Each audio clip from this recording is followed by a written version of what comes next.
to business. Another slice of Celtic history. In a perfect world, Celtic would have never existed. Why? Because in a perfect world, there would be no poverty.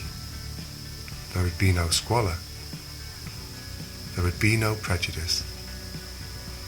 In a perfect world, people would offer charity without expecting the recipient to renounce their faith. Glasgow in the 1880s was far from a perfect world.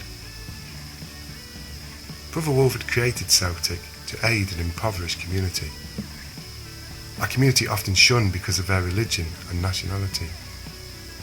He was a man driven by a desire to not just rescue them from hunger, but to help them retain their dignity.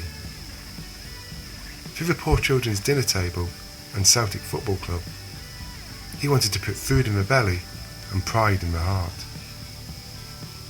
That's not romantic revisionism, that's the reality behind Celtic.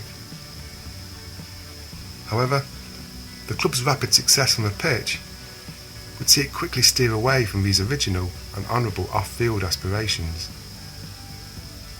Celtic had quickly established themselves as one of the best supported teams in Britain. On and off the field, the club was a significant success. That should have meant a welcome financial boost for the charities the club was originally formed to assist. But Celtic's contribution to these worthy causes was not generous enough for many members. As victories and gate receipts mounted up, there emerged a growing tension within the club about its future. AGMs and interim meetings were regularly the scene for intense and fiery debates about the direction Celtic should now take.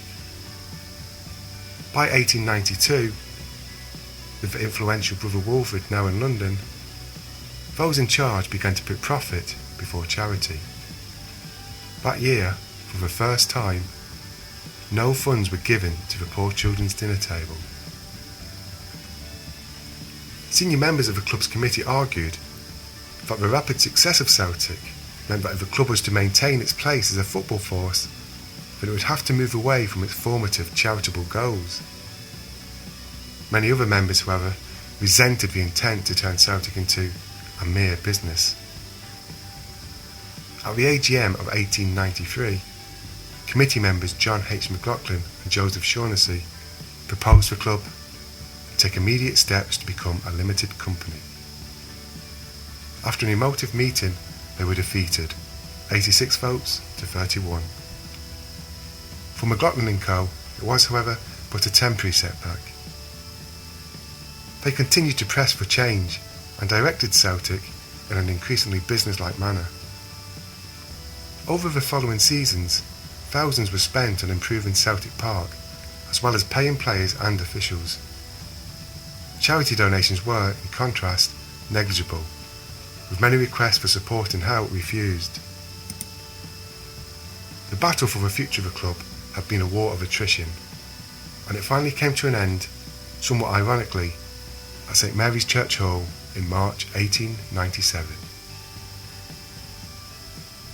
Using a supposed need for stadium improvements to further their argument, the committee once more proposed that Celtic convert to a limited company. This time, the vote was successful. Less than 10 years after the formation of Celtic, the club's original aims and principles had all but been abandoned. In reality, the move to a limited company had to be made if Celtic were to remain a competitive and thriving football club. That, however, did not make the decision any easier, and for some members it was the ultimate betrayal of the club's origins.